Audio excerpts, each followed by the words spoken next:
So we'll be starting a lecture. So just revise what all we learned in the last lecture. So we have seen about the divisions of forensic science laboratory, India based, not international. So what are the divisions in India? Biology and serology. In biology and serology we have biology division, serology division and the DNA division. Okay. Biology mainly deals with all the botany and all these biological evidences, then botany, anthropology, everything comes under biology division in India. Then serology, mainly all the visceral samples, blood, semen, all the visceral samples. Then in DNA profiling, you already know about DNA profiling. Yes, we've seen this. Chemistry division, also in chemistry there are also three divisions, that is general chemistry, narcotics and toxicology. Okay, so general chemistry mainly deals with all these adulteration cases, fire, arson, all those cases, and narcotic deals with narcotic substances and psychotropic substances. Toxicology mainly poisoning. Okay. Physics division, general physics deals with glass, paint, accident, all investigations are done by physics people. Also in India, examination of speaker identification is done in physics division. Yes, we've seen the spectra and all. Yeah, fingerprint division, all the fingerprint evidences. Question documents, all the documentary evidences, your checks, your handwriting, suicide notes, all those evidences will be analyzed under the question document division. We have also seen the examples. Yeah, ballistics and explosives division. India, it's ballistic and explosive together. Other countries, there will be separate divisions. So ballistics, mainly all these firearms, bullet, explosives, all your TNT, nitroglycerin, improvised explosive devices, all the explosives are dealt with in explosives division. And then we have the psychology division. Yeah, we have all the psychological assessment test, narcoanalysis, BOS. Then we have lie detector. All those tests are done under the psychological department. Photography and scientific aid. According to CBIFSL, photography. I told you guys to read about CBIFSL, right? I think you would have gone to the FSL site and checked for the divisions. I think. If you haven't, just visit their website and check for the divisions. Okay. So photography and videography, they provide aid to all the other divisions. Okay, and they also do crime scene photography. Computer forensics, we are done with this. Computer evidences, all those hard disks, data cloning, all those things are done in computer forensic division. Other devices, other divisions also we discussed, that is not in our country, as a separate division, like pathology, about death, how death happened, all those things in pathology. Anthropology, bonds, study bonds. Then entomology, forensic entomology, all those insects, I told you about the cases, right? Odontology, engineering, archaeology, botany, linguistics and geology. Fine with all this. Now we'll come to the topic, history of forensic science in India. Okay, we have dealt with the history of forensic science in the world. Now we have to focus on history of forensic science in India. So don't get bored, there will be so many dates and all coming. So please be prepared. Yeah. So in India, application of forensic science was done centuries ago. Okay. So the application of science and technology to detect and investigation of crime and administration of justice is not new to India. Okay, our ancestors used scientific systems in one manner or the other in analysis of crime. For example, its detailed Indian reference is an originate in Kautilya's Arthashastra. Have seen Arthashastra? Chanakya or Kautilya. He had written a book known as Arthashastra. Okay, like 2300 years ago.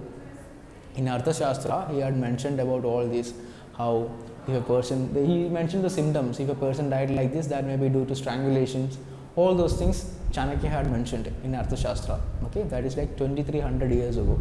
So that was very ancient. Fine. So you guys, what you will do? Open Google and check for Chanakya's Arthashastra and forensics. Okay, then you will find the first page, you click on it and you read it.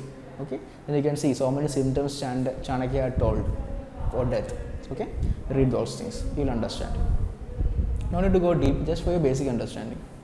So Arthashastra specifies in great details the modus operandi of criminals and criminal intentions or motive. Modus operandi means mode of operation. Okay, how the criminals conducted the crime, that is known, the mode of operation is known as modus operandi. It states very clearly and simply the various inferences that has to be drawn from the minutest clues left behind by the perpetrators. So how we draw an inferences, okay, what are the probability of this thing happening, all those things Kautilya has measured in his book Arthashastra. Okay, so how can we draw? By seeing a body, if you have seen some symptoms, how can we infer that death was caused by this method? Okay, that things were provided by Kautilya in his book. Indians also studied various papillary ridges thousands years ago. Patterns of papillary ridges means your fingerprints. Okay, this part epidermis, this is also known as the dermal papillae. Okay, dermal papillae. Okay, so papillary ridges are nothing but all these ridges on your hand, frictional ridges, they are also known as papillary ridges. So in India, you know, right, your grandfathers and all used to give a signature as their thumb impression. Okay, so they knew that there would be something unique to thumb impression, but they didn't have any science behind it or something. Okay, so in India we used all those methods like 1000 years ago. Okay, like before the grandfather's time of who, Henry Folds and all, you know, the father of fingerprints, Francis Galton. Before their time, Lord, like 1000 years ago, Indians had used it. Okay, yeah, it is assumed that they recognized about the persistency and individuality of fingerprints which they used as signatures.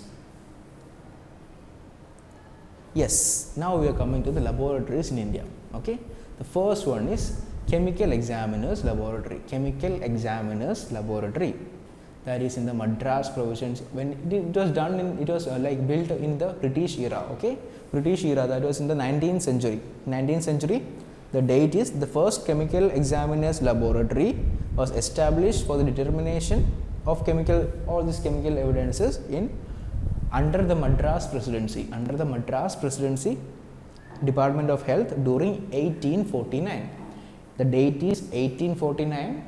Under Madras Presidency of British rule, okay, we had established the Chemical Examiner's Laboratory. This is the oldest and still working laboratory in India. Okay, the oldest Chemical Examiner's Laboratory. It is situated in Trivandrum or Thiruvananthapuram, Kerala. Okay, the laboratory is still working. Okay, it was established in 1849. First Chemical Examiner's Laboratory in India. It is still working, is still accepting case. It's a center of excellence for chemistry, that is in Thiruvananthapuram, Kerala. Okay, that was the first chemical laboratory in India, Chemical Examiner's Laboratory. So in future, after that, laboratories were established in Calcutta, okay, Agra, Bombay and Lahore. Okay, the old Bombay. So after, first was in Madras Presidency, that was in Thiruvananthapuram. So after that, that was in 1849. After that, they established same laboratories in Calcutta 1853, Agra 1864, Bombay, now Mumbai, Bombay in 1870, and Lahore now is in Pakistan. Okay, they were equipped to handle toxicological analysis of viscera, chemical analysis of food, drug, blood analysis, semen analysis, etc. Okay, so Chemical Examiner's Laboratory mainly did all the toxicological and chemical analysis. Okay, mainly in those times poisoning was like at its peak. Nobody could find out that if patient was poisoned or not. So in India, they started the Chemical Examiner's Laboratory. Fine. Father of forensic toxicology is Mathew S. Okay, don't confuse any of these things.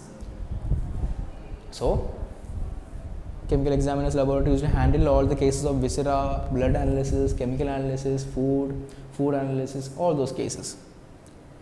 They also used to provide their support to the neighboring states and union territories, not just for one state. They used to provide the support for every state and union territories. Yes, next we are going to Anthropometric Bureau. Anthropometry was The Mixture of Anthropology and what? Morphology by Alphonse Bertillon. Alphonse Bertillon. We learned about this in history of forensic in the world. Okay. So anthropometry, based on Alphonse Bertillon's anthropometry, one bureau started in India. Okay, that was in 1879. 1879, Alfonso Bertillon introduced anthropometry for criminal identification. Thus, a bureau of anthropometric measurements. Bureau of Anthropometric Measurements was introduced to maintain the anthropometric records of criminals. Was well known in 1892 in Calcutta. Okay, so where was the bureau established? In Calcutta, 1892. Bureau of Anthropometric Measurements. Okay, the system stayed widespread till approximately 1900. I told you anthropometry could only go forward till like 10-20 years. After that, fingerprints came in. Okay, so this department could only stay for till the 1900. After that, the fingerprints came in. Okay, so Anthropometric Bureau, 1892, Calcutta.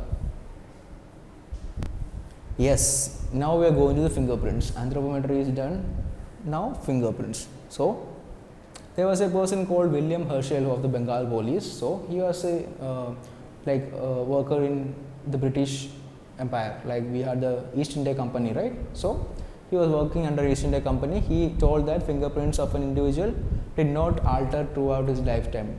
He told that fingerprints did not alter throughout his lifetime. Okay, so he applied that. So he told that fingerprints won't change throughout the lifetime. So he tried to apply that for registrations. Okay, he applied this knowledge and skill to devise a system of registration of fingerprint and thumb of native contractors. So who all worked under him, he used to maintain their registers by using their impressions, thumb impressions. Okay, yeah. After that, Henry.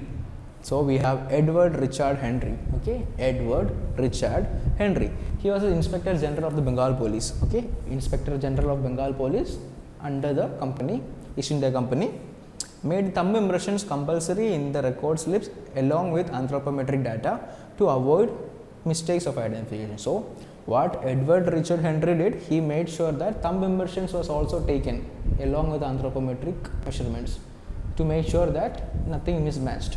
Fine.